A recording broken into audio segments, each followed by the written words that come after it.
L'émotion était de mise ce mercredi 19 janvier.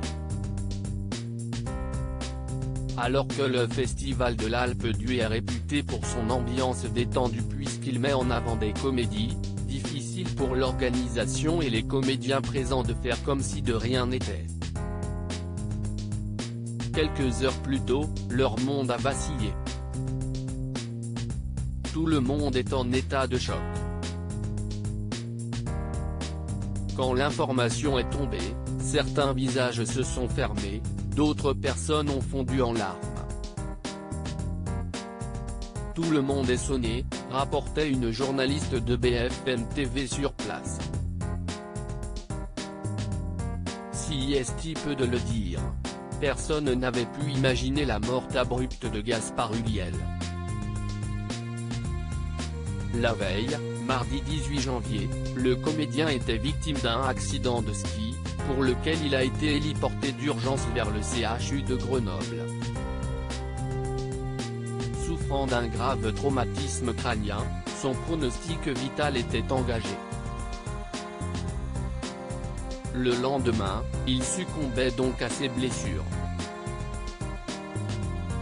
Il n'avait que 37 ans. L'onde de choc a été aussi terrible que ce drame est brutal. Depuis, les hommages se multiplient. Tous les acteurs qui ont croisé son chemin ne tarissent pas d'éloges à son sujet, notant sa bienveillance, sa gentillesse ou encore son talent. En deuil de cette perte, le Festival de l'Alpe d'Huez a donc également tenu à lui rendre un déchirant hommage. Les organisateurs ont ainsi affiché une immense photographie de l'artiste souriant.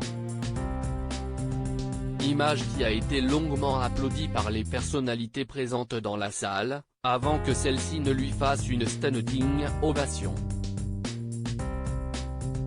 Invité à cette soirée, Thierry Frémaux, le directeur général du Festival de Cannes a tenu à prendre la parole pour saluer la mémoire de celui qui l'a accueilli à 3 reprises sur la Croisette. L'idée d'un jeune homme de 37 ans qui s'en va est triste pour tout le monde. Et même ceux qui ne l'ont pas connu se disent que CIST tragique et bouleversant, que CIST inconsolable. Et pour ceux qui l'ont connu CIST encore plus fort et plus difficile et ça l'est encore plus évidemment pour tous ses proches, a-t-il débuté. Les mots poignants de Thierry Frémaux et de poursuivre, ce qu'il avait face à lui, dans les 20 ans qui viennent, allait être encore plus fort. Il était à la fois toujours à part et toujours là. C'était le plus gentil des mecs, tous ceux qui l'ont connu ici le savent, c'était un garçon extrêmement humble, d'une beauté forte, singulièrement, exactement faite pour le cinéma et qui n'avait jamais un mot plus haut que l'autre, jamais une humeur plus difficile que l'autre. Des mots touchants qui n'ont certainement pas laissé la salle indifférente. Difficile après cela de retrouver sa légèreté pour la suite du festival et donc de la compétition. La pression devait être de taille pour Jérôme Commandeur qui y présentait son film, Irréductible, juste après cet hommage. Loading, oui, Jet.